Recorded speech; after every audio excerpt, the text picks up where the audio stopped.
ಭಾರತ ಪಾಕಿಸ್ತಾನದ ಗಡಿಯಲ್ಲಿ ಉದ್ವಿಗ್ನ ಪರಿಸ್ಥಿತಿ ಹಿನ್ನೆಲೆಯಲ್ಲಿ ಪ್ರಧಾನಿ ನರೇಂದ್ರ ಮೋದಿ ನೇತೃತ್ವದಲ್ಲಿ ಸರಣಿ ಸಭೆ ನಡೆದಿದೆ. ಇವತ್ತು ಕೇಂದ್ರದ ಗೃಹ ಸಚಿವ ಅಮಿತ್ ಶಾ, ಎನ್ಎಸ್ಎ ಮುಖಂಡ ಅಜಿತ್ ಧೋವಲ್ ಸೇನಾ ಮುಖ್ಯಸ್ಥರ ಜೊತೆಯಲ್ಲಿ ಪ್ರಧಾನಿ ಮೋದಿ ಸಭೆಯನ್ನು ಮಾಡಿದ್ದಾರೆ. ಬೆಳಗ್ಗೆಯಷ್ಟೇ ಮೋದಿ ಅವರನ್ನು ಭೇಟಿಯಾಗಿದ್ದು ರಕ್ಷಣಾ ಕಾರ್ಯದರ್ಶಿ, ಆನಂತರದಲ್ಲಿ ಪ್ರಧಾನಿ ಭೇಟಿ ಮಾಡಿದ್ದು ರಕ್ಷಣಾ ಕಾರ್ಯದರ್ಶಿ ರಾಜೇಶ್ ಕುಮಾರ್.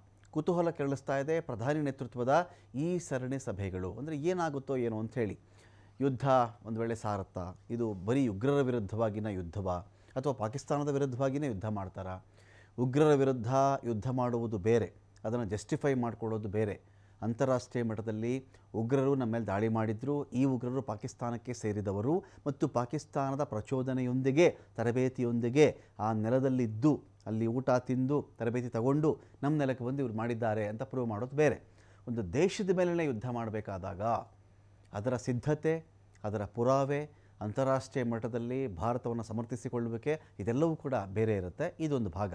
ಯುದ್ಧವೇ ಮಾಡುವುದಾದರೆ POK ಟಾರ್ಗೆಟಾ ನಮ್ಮದು, ಪಾಕಿಸ್ತಾನವೇ ಟಾರ್ಗೆಟಾ? ಅಥವಾ ಬಲೂಚ್ ಆರ್ಮಿ ಒಂದು ಕಡೆ ಅವ್ರ ಪಾಡಿಗೆ ಅವರು ಪಾಕಿಸ್ತಾನದ ಯುದ್ಧವನ್ನು ಸಾರಿದ್ದಾರೆ, ನಾವು ಪಾಕಿಸ್ತಾನದ ಗಮನ ಆ ಕಡೆ ಇದ್ದಾಗ ನಾವು ಯಾವ ಥರ ದಾಳಿ ಮಾಡಬೇಕಾಗತ್ತೆ ಎನ್ನುವುದ್ರ ಬಗ್ಗೆ ಕೂಡ ಚರ್ಚೆಯನ್ನು ಮಾಡಿರಬಹುದು.